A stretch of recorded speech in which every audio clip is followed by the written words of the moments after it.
استاد از سوال چند کس در کومنت ها هم پرسیده بودن در لیچکه خاص هم پرسیدن گرچند جواب گفتیم باز در فکر کنم در نوار جواب گوی خوبتر است چون متعلق به قربانی است. پرسیدن که صاحب مال راضی است که ما همون روز عید مال کشته چند قدر گوشت که کرد پولش داده مقصد به نیت قربانی میکشن ولی بعد اینه که ذبح میکنن و کیلوش معلوم میشود بعد پول میتیان.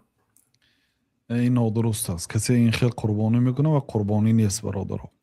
قربانی همین که مال شما پول را خرید، مال از آن شما شود، یعنی به درجه از آن شما شود که خواهید نمیکشید، مال شما شود، بعد قربانی میکنه. بسم الله الله اکبر. این خیلی نیکی.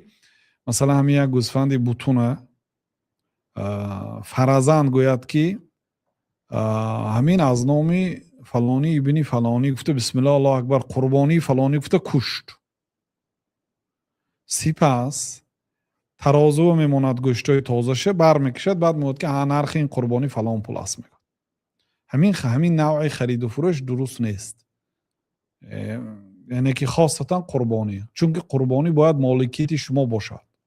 این حالی پول را مالکیت شما نیست. بله خیلی نکنید. پول را گوسفند خرید اما زنده باشد مایلش.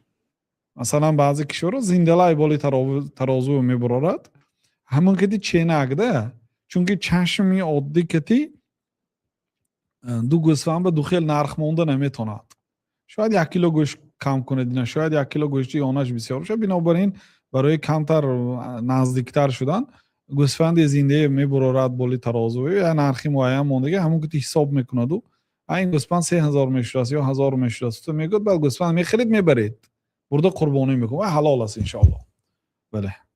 بله جزاکم الله خیر. این مردم فکر میکنن که همین که صاحب مال راضی باشه خیر نباشه باشه. نه رازگی همه وقت رول بازی نمیکنه. ما دو کس رازگی ممکنی فلان گناه کردیم یا رازگی ممکنی و آدم برای من ریبا داد من ریبای گرفتم، اما رازگی تو گناه شده گرفته داخل.